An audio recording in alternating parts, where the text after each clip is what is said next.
The girl had not spoken in 14 months. Doc Patterson said it was the shock, losing her mother the way she had, sudden and violent and wrong. Eliza Brennan had been 6 years old when she'd watched her mother fall from the hayloft and not get up. 6 years old when she'd run screaming for her father. 6 years old when the screaming stopped and never started again. Now she was 7, and Cole Brennan was hiring a cook.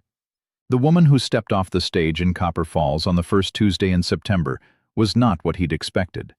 She was tall, taller than most men in town, and heavy in a way that made her presence impossible to ignore. Her dress was plain gray wool, her hair pinned back severe and tight, and when she looked at him standing there with his hat in his hands, her eyes were the color of winter sky before a storm. "Mr. Brennan?" Her voice was low and steady. "That's right. I'm Nora Calhoun. You sent for a cook." "I did." He picked up her trunk. "Wagons this way." She followed him without another word. If you've ever watched a parent try to reach a child who's locked themselves away, you know the helplessness that comes with it. The way you'd give anything, break anything, become anything, if it meant hearing their voice again. Drop the name of your city in the comments. I want to see how far this story travels. What Cole Brennan didn't know was that Nora Calhoun had spent 3 years caring for her brother's children after scarlet fever took his wife, and she knew exactly what silence looked like in a grieving child. And what she didn't know was that Eliza Brennan had been waiting for someone who wouldn't try to fix her. Nora had come west from Ohio because there was nothing left for her there. Her brother had remarried 8 months ago, a young woman from town who'd made it clear she didn't need Nora's help anymore. The children Nora had raised from infants suddenly had a new mother, and Nora had become what she'd always been: surplus. Useful for a time, then set aside. She'd found Cole Brennan's advertisement in a newspaper someone had left at the boarding house. Cook wanted. Montana Territory. Widower with young daughter. Must be patient and clean. Room and board plus $12 monthly. She'd written that same night. The Brennan Ranch sat at the base of the Bitterroot Mountains, 15 miles from town, on a road that turned to mud every time it rained. The house was small but solid. Log walls chinked tight, a stone chimney, windows that still had all their glass. A barn stood 30 yards off. Chickens scattered as the wagon pulled up. Cole climbed down and reached for her trunk. "You'll have the room off the kitchen. Eliza sleeps upstairs. Breakfast is at 6, supper at 7. I'm in the fields most days until dark." "And the girl?" Cole's jaw tightened. "She keeps to herself." "Does she go to school?" "Used to, not anymore." "Why not?" "She won't speak. Teacher said there was no point keeping her if she wouldn't participate." He set the trunk on the porch. "I've tried everything. Doctor says it'll pass when she's ready. Been saying that for over a year now." Nora looked at the house. Through the window she could see a small shadow standing just beyond the glass, watching. "May I meet her?" "She won't talk to you." "I'd still like to meet her." Cole led her inside. The kitchen was dark and smelled like grease and old smoke. Dishes were piled in the dry sink. The floor needed sweeping. The table was scarred and uneven. Nora had seen worse, but not by much. The girl was standing in the doorway to the parlor.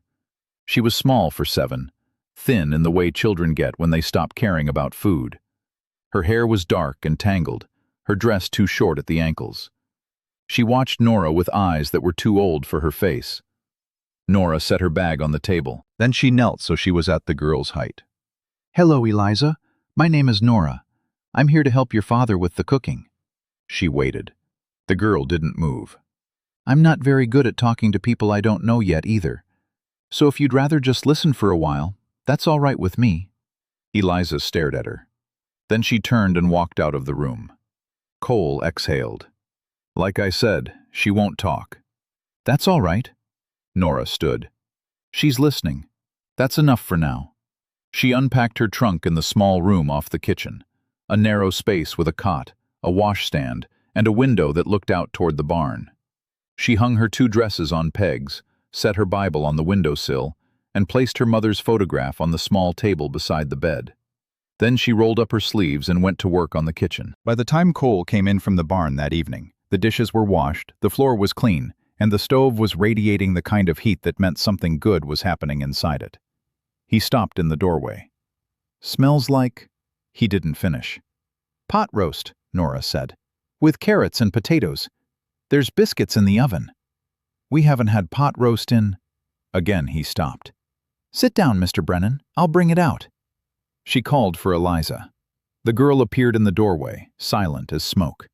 Nora set 3 plates on the table, served the food, and poured milk for Eliza and coffee for Cole. Then she sat down and folded her hands. Cole looked at his plate like he'd forgotten what real food looked like. He picked up his fork. He took a bite. His eyes closed.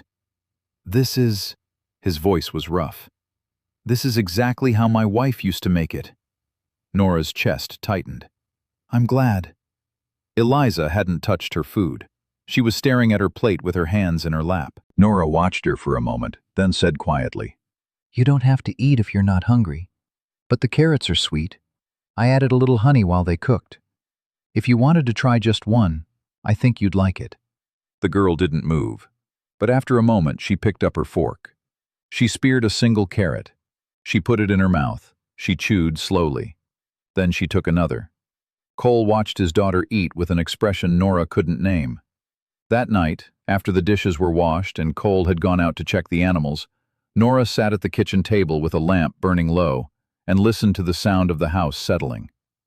Upstairs, she could hear small footsteps moving back and forth across the floor. Eliza, pacing. Nora had seen it before, children who couldn't sleep because their thoughts were too loud. She climbed the stairs and knocked softly on Eliza's door. No answer. She pushed it open. The girl was standing by the window in her nightgown, looking out at the dark. Nora crossed the room and stood beside her. She didn't speak. They stood together in silence, watching the mountains fade into night. After a long time, Nora said, "When I was young, I used to be afraid of the dark. My mother would sit with me until I fell asleep. She never said much. She just sat there so I'd know I wasn't alone." She paused. "I could sit with you for a while, if you'd like." Eliza looked up at her. Then she climbed into bed. Nora sat on the edge of the mattress and waited. The girl's breathing slowed. Her eyes closed. Nora stayed until she was certain Eliza was asleep. Then she stood, pulled the blanket up to the girl's chin, and left the room. Cole was waiting in the kitchen when she came down. "You didn't have to do that." "I know. She won't talk to you." "I'm not trying to make her talk." Nora poured herself a cup of water from the pitcher on the counter. "I'm just trying to let her know she's not alone." Cole looked at her for a long time. Then he nodded. "Thank you." "You don't need to thank me, Mr. Brennan. It's what anyone would do." "No," he said quietly. "It isn't." The days fell into a rhythm. Nora woke before dawn, built up the fire, and started breakfast. Cole came in from the barn smelling like hay and horses. Eliza appeared at the table like a ghost and ate in silence. Nora cooked, cleaned, mended, washed. In the afternoons, while Cole worked the fields, Nora sat on the porch and shelled peas or peeled apples, and sometimes Eliza would come outside and sit beside her. The girl never spoke, but she sat close enough that Nora could feel the warmth of her. 3 weeks after Nora arrived, Eliza started following her around the house. Not talking, just watching. Nora let her. When she kneaded bread, Eliza stood on a chair and watched her hands work the dough. When she swept the floor, Eliza followed with a rag and wiped the baseboards. When she hung laundry, Eliza handed her the clothespins one at a time. "You're a good helper," Nora said one afternoon. Eliza didn't answer, but her hand reached out and touched Nora's wrist, just for a moment. Then she pulled away.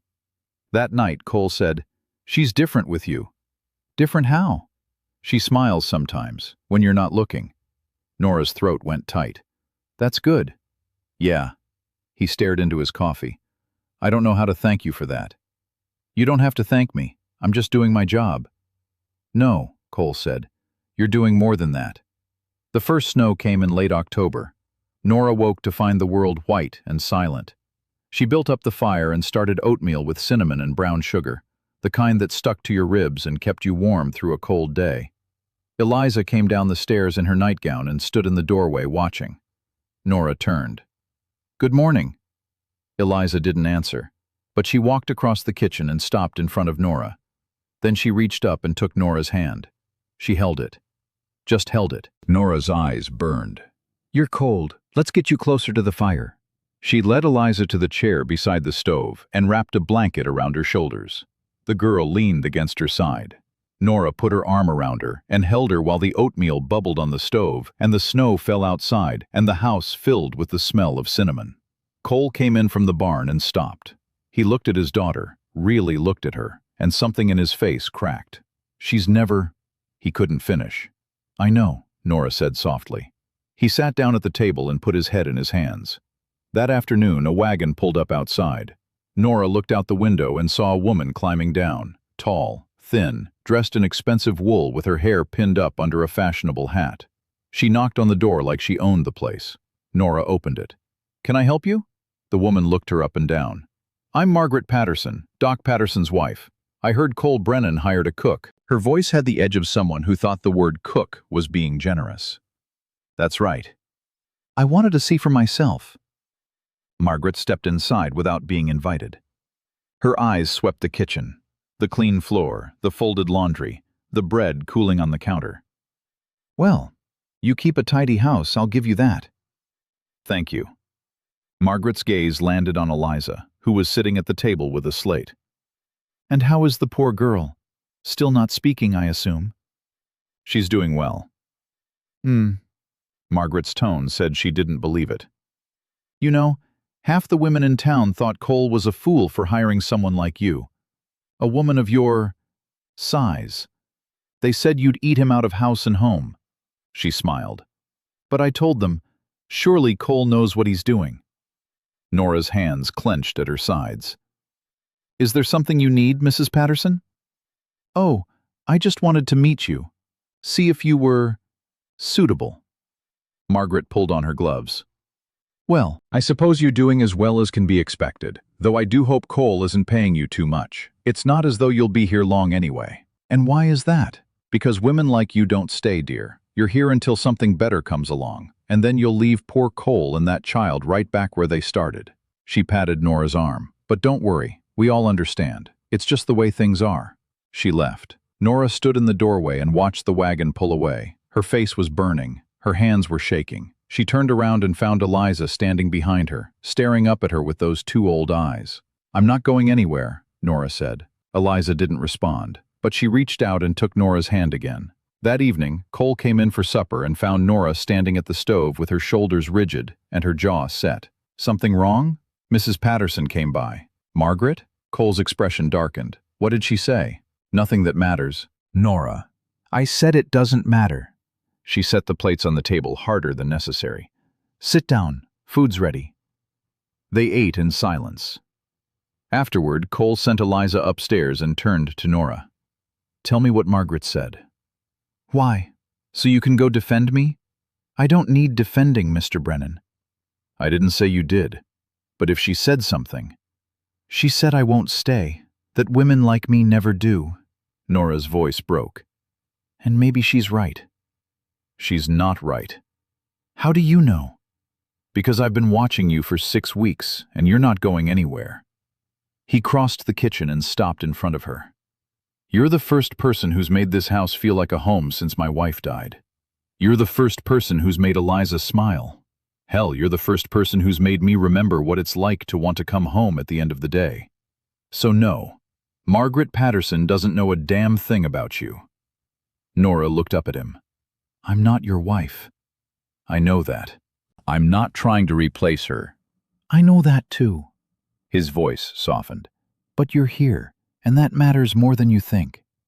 The weeks turned into months. Winter settled over the valley like a blanket. The snow piled up past the windows. Nora cooked, cleaned, cared for Eliza. The girl followed her everywhere now, a small, silent shadow that never left her side. And slowly, without Nora quite noticing when it started, the house began to feel like hers. In December, Cole came in from the barn with something in his hands. He set it on the table, a small wooden doll with yarn hair and a dress made from scraps of calico. "I made it for Eliza," he said, "for Christmas, but I don't know if she'll—" He stopped. "Would you give it to her? She might take it better from you." Nora picked up the doll. It was beautiful, the kind of thing a man made when he had nothing but time and love and wood. "She'll love it." Christmas morning, Nora gave Eliza the doll. The girl held it against her chest and didn't let go for 3 days.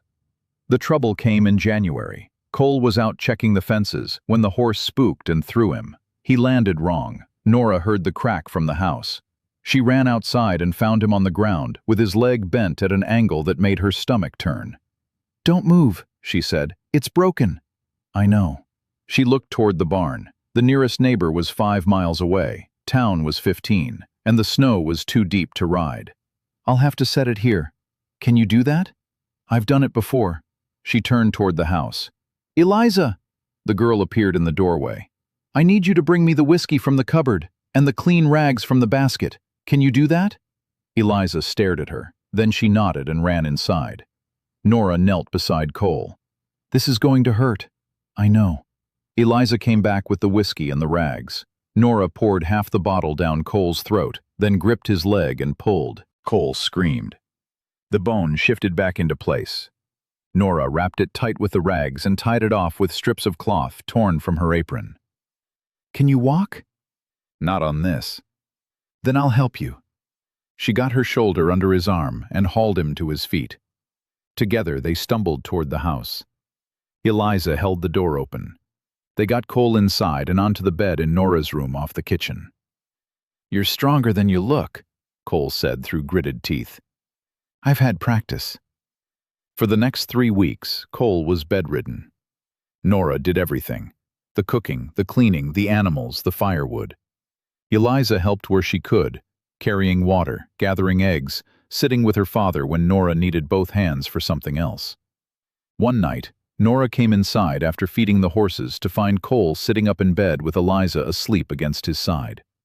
He was stroking her hair. He looked up when Nora walked in. "She's been reading to me," he said quietly. Nora stopped. "Reading?" "Out loud, just now. She read me 3 pages from that book on the shelf." His voice was unsteady. "First time I've heard her voice in 14 months. Nora's knees went weak. She sat down on the chair beside the bed. "What did she say?" "She read about a girl who got lost in the woods and found her way home." He looked down at his daughter. Then she stopped and said, "Nora would find me if I got lost." Just that, nothing else. Nora's vision blurred. "I don't know how you did it," Cole said, "but you brought her back." "I didn't do anything." "Yes, you did." He reached across the bed and took her hand. "You stayed." By February, Cole was back on his feet. The leg had healed crooked, but it held his weight. He walked with a limp now, a permanent reminder that Nora had saved his life. And Eliza was talking. Not a lot, not yet. But she spoke to Nora in the mornings when they made breakfast together. She spoke to her father at supper when he asked about her day. She spoke in small, quiet sentences that sounded rusty and new. The town heard about it within a week. Women started showing up at the house with pies and preserves and thinly veiled questions. Margaret Patterson came with a basket of apples and a smile that didn't reach her eyes. "Well," she said, looking at Eliza sitting at the table with her slate. "Miracles do happen, I suppose." "It wasn't a miracle," Nora said. "It was time." Still, you must be very proud." Margaret set the basket on the counter. "I hope you're not planning to leave now that she's speaking again. I'd hate to see the poor thing relapse." "I'm not leaving." "Of course not. Though I imagine Cole will start thinking about remarrying eventually. A man needs a proper wife, not just a cook." Cole appeared in the doorway. "Then it's a good thing I've already asked her." Margaret went pale. "Asked her what?" "To marry me." Cole crossed the kitchen and stood beside Nora. She said yes. Nora's head snapped toward him. "I did?" "You will." He looked at her. "Won't you?" Nora stared at him. Then she looked at Eliza, who was watching them both with something like hope in her eyes. She looked at the kitchen she'd scrubbed, and the bread she'd baked, and the house she'd kept for 6 months without expecting anything in return. "Yes," she said. "I will." Margaret left without another word. They were married in March in front of the preacher and half the town. Eliza stood beside Nora in a new dress Cole had bought in town, and when the preacher asked if anyone objected, the girl looked out at the crowd and said in a clear, strong voice, "No, she's ours." The room went silent. Then someone started clapping. Then everyone was clapping. Cole kissed Nora in front of all of them, and she kissed him back. And when they walked out of the church, Eliza took both their hands. That night, after Eliza was asleep, Cole and Nora sat on the porch and watched the stars. I meant what I said, Cole told her. You brought her back. She was never really gone. She was just waiting. For what? For someone who wouldn't leave. Nora leaned against him. For someone who'd stay. 5 years later, Eliza read her first full story out loud to her baby brother, while Nora made supper and Cole fixed the fence outside. The house was full of voices now, laughter and arguments, and the sound of a family that had built itself from broken pieces.